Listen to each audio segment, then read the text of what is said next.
When it comes to junk journaling and or working with glue books, you don't want to run out of glue. Something that is imperative. So don't run out of necessities because I did. So I had to turn to alternative methods. This is school glue. I don't know if it's always beneficial, but there are other things to work on. Having supplies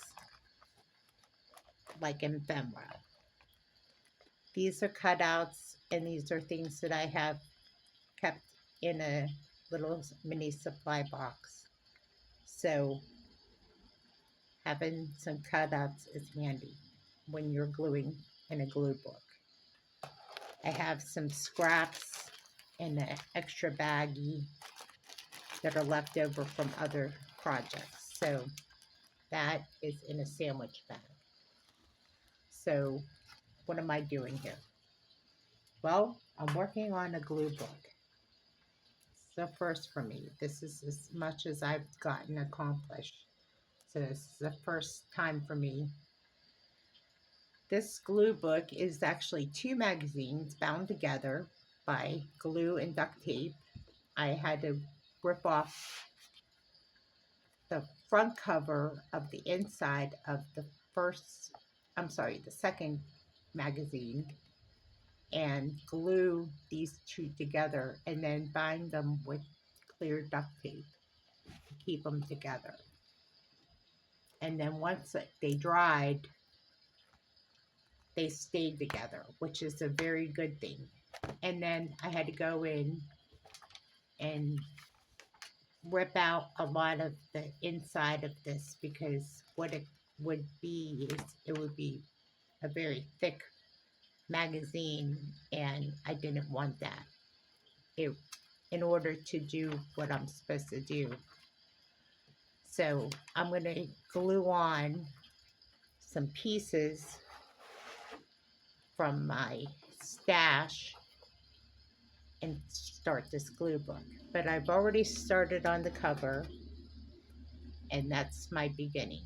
Now, what I'm going to do with the back cover is work on that somehow, some way, in some fashion at some point. So this is just my beginning, first time at this. So take a good look. I don't know where I'm going with it. It's still in progress. Okay, so this is what I do to learn as I go. But I have this junk journal that I've been working on. It's actually an altered book, and I'm going to flip through it real quick, give you an idea of what I've been doing with my free time. And I'm going to go through it. This is cardstock.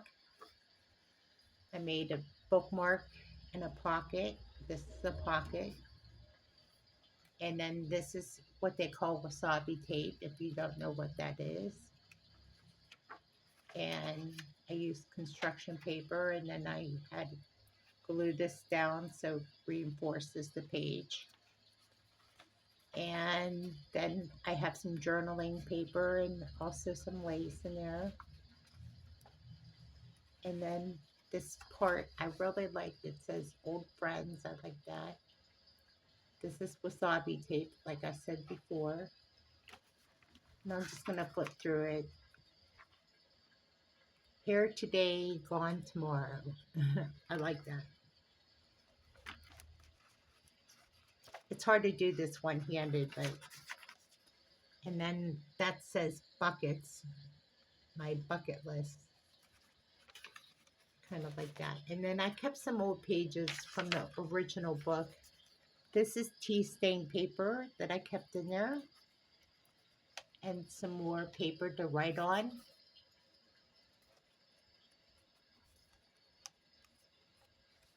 More paper to write on. It is a journal, and some old parts of the book that I kept in there. More paper to write on. And some images in there. some pictures with some lace in there. Give it a sweet, simple touch. And then there's a pocket in here from an old envelope. More paper to write on. There's a lot can be done with this once it's really working to my advantage. But right now I'm just showing you the best way I can one-handed. More cardstock. More paper to write on. More paper to write on. The idea is to keep the original book in there, and I might cover up some more pages. Just depends. It's still in progress. Some images to color. More paper to write on.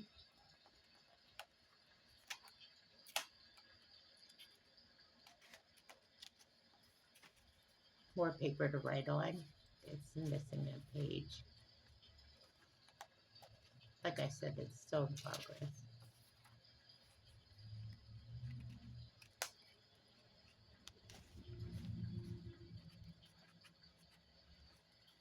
Okay. Having a hard time doing this one-handed, so I'm going to do my best.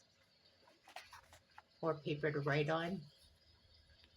I'm going to try to flip through this as quick as I can.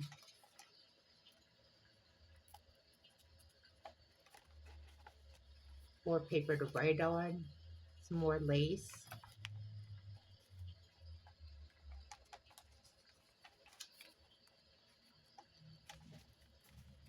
More cardstock.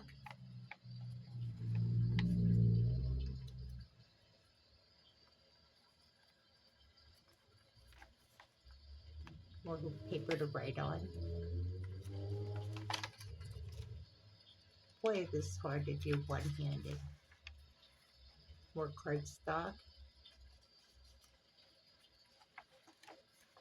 More paper to write on. More cardstock.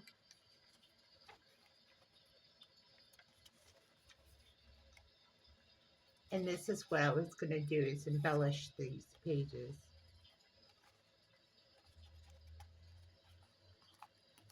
More tea stain paper to embellish. And we're at the end. More journaling paper to write on. And that's the end. And as you can tell, there's a lot of lace. And that's it. Just don't run out of glue.